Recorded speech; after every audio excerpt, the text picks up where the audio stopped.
you're now beating yourself up for the paper you've already submitted. Make that make sense? Nursing students practically accept that they are nurses, so what's the difference? You better become a night owl. You're in med school, stay up.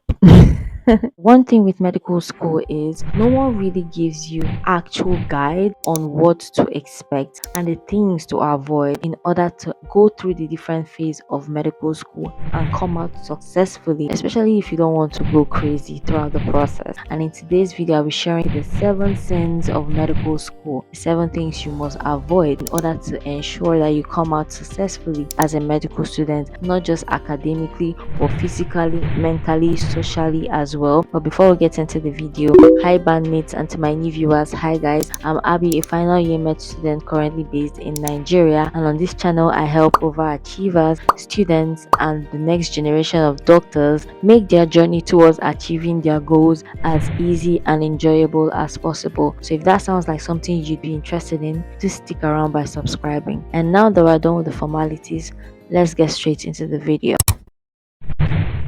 The first sin you must avoid committing as a medical student that will help you a lot through your med school journey is to avoid beating yourself up for past mistakes. Let bygones be bygones. If you're done with a particular exam, do not let the past mistake you made in that exam hall affect the next examination you're about to face.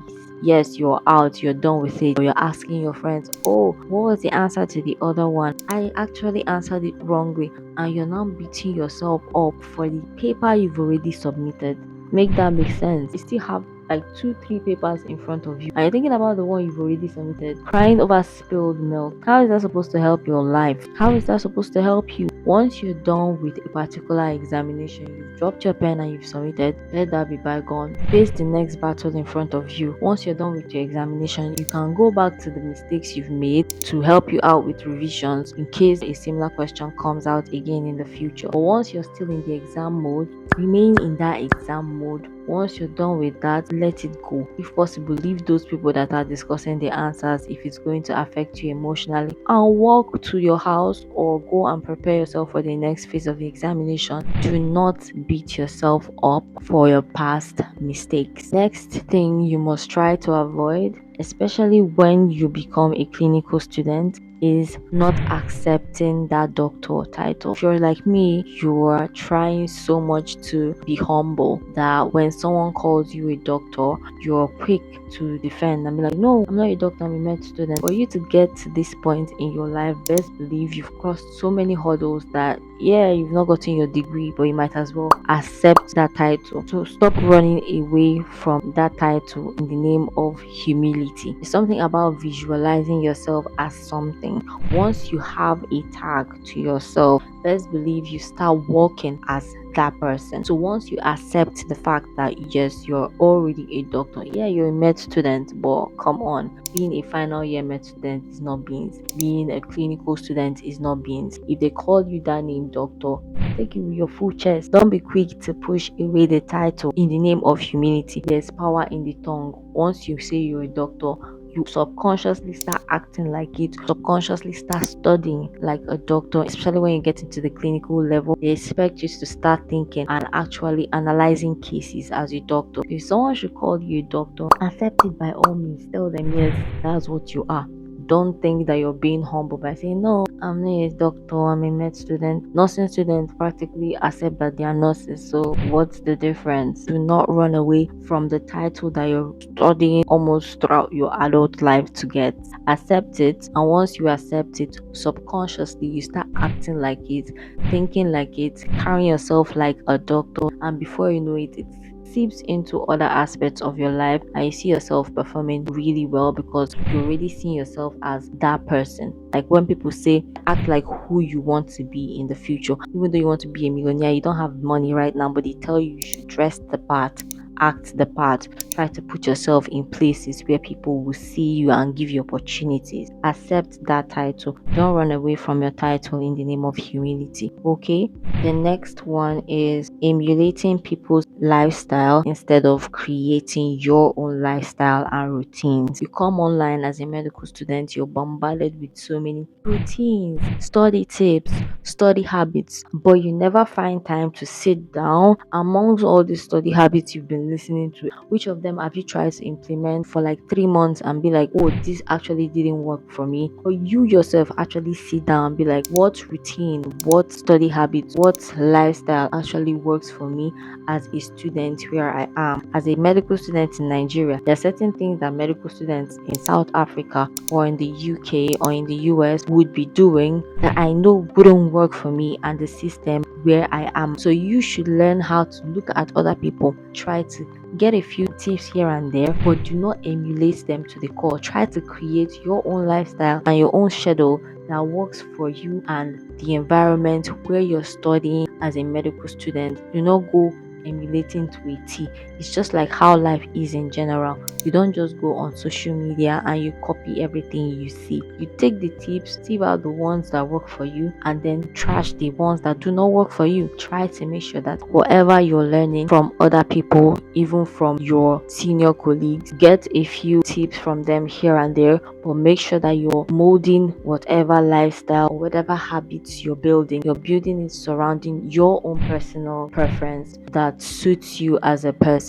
Don't go forcing things where things shouldn't be forced. And this particular thing will actually help you to enjoy not just the academic side of things, but the extracurricular side of things, so that you find a way to create a good balance for yourself as a medical student without having to be pressured to be exact same way other people are portraying themselves. Make sure that whatever lifestyle you're creating for yourself makes life easy and enjoyable for you as a med student. If it seems like you're doing too much, you're stressing yourself trying to follow this study tip, trying to follow this morning or afternoon routine, don't do it. Make sure you curate whatever routine you want to curate for yourself. Curate it to make things a lot easier for you, because med school is already hard as it is. Your life outside med school shouldn't be that hard as well. Next thing you should avoid in order to go through medical school without going crazy is to avoid the negative label effect. There is something that goes on with the brain. Whatever you say to yourself, most of the time you see it coming to pass. In medical school, you have to find a way of speaking positively to yourself.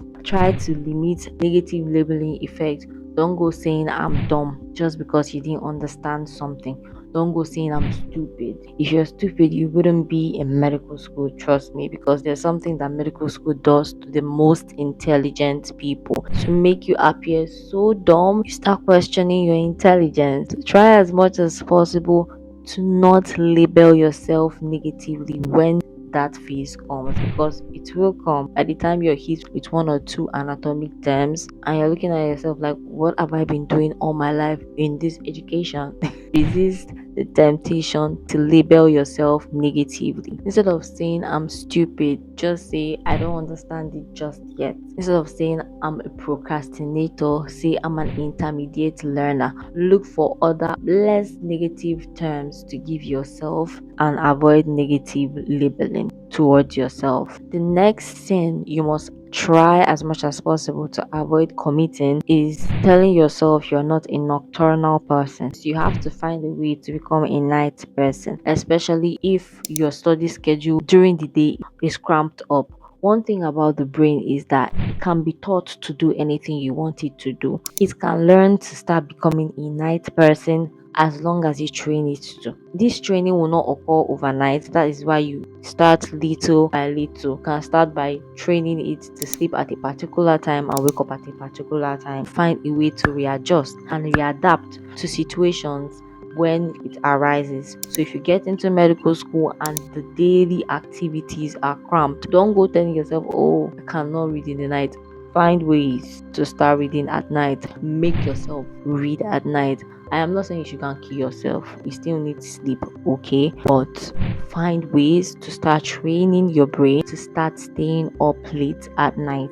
You need it to survive. You have to find survival strategies. If not, you're not going to survive through medical school. And the daytime for you as a medical student is very cramped up. You might not be having that luxury of time for you during the day if you're a daytime person, except you're going to be skipping classes every now and then. If your attendance will not be affected, good and fine. But if it is necessary for you to go to school during the day, find ways to train yourself to be a nocturnal person. As long as it's your brain, it can be trained to do anything you want it to do. So try to limit that saying, oh, I am not a night person. You better become a night owl. You're in med school, stay up. Next sin you must avoid, especially as a med student, is failure to execute. One thing with us is we're very good with planning. As med students, as students in general, we're always very good with planning, making the timetable, but that ability to execute is where the problem lies. Don't be the type of student who's going to be the plan and never execute. By the time you're creating timetable, creating a reading schedule, you might think you're doing something. A lot of people actually confuse a lot of activities with accomplishment. Once you create a schedule, follow through with it. Find ways to follow through with it. If you're going to be rewarding yourself with something nice, go ahead and reward yourself. If that reward is going to act as a source of push to execute the plans you laid out, go ahead, reward yourself so far as you execute your plan. But don't be the type of student who is going to be all plan and not execute. Avoid the failure to execute. The next one is not having a positive addiction. When it comes to medical school, if you do not have a positive addiction, there's a high chance that you fall into the rabbit hole of negative addiction. About 95% of medical students who are being trained to help people with their health neglect their health a lot. Still the same medical students that fall into the temptations of getting into addictions like smoking, drinking, just to get through the med school stress. You have to find other positive addictions that will help you to generate the dopamine that you need every now and then, because you'll be needing this dopamine spike in order to survive the stress that comes with medical school. Try finding other positive addictions that you can get yourself into. Maybe you can join a gym and start working out. That is my positive addiction that I use in going through med school stress. By the time you hit the gym and you're back, you're distressed. Yes, you've broken a lot of muscle fibers, but trust me, you're going to sleep really well and you wake up the next morning feeling really relaxed. Some people they like this particular type of snacks. They can get it and binge watch their favorite series, go out with your friends on the weekend, go out for a run. Don't fall into the rabbit hole of getting addicted to smoking, drinking, or taking any other form of illegal drugs. Med school will push you to the brink of stress to the point where you're considering different addictive measures in order to go through stress. But I will encourage you, especially earlier on, try to find out other positive ways by which you can use to distress, because medical school is packed with a lot of stress. Try to browse positive ways that you can distress. Engage in other extracurricular activities as well to help take your mind off of the stress of medical school, so that you don't find yourself falling to negative addictions just because you're trying to go through medical school and the stress that it comes with. If you've gotten to this point of the video, it's obvious you'll be enjoying it. So why haven't you go ahead and like this video, because it helps YouTube to push out my content to more like-minded people like you to see, and turn on your post notification bells as well, because in my next video I'll be sharing with you guys the things I had to start doing in order to help me go through medical school as an overthinker. And do go ahead and check out this video right here, where I spoke about how I would study if I'm given the opportunity to start med school again. And I'll see you guys very soon in my next video. Until then, stay happy and stay blessed. Bye.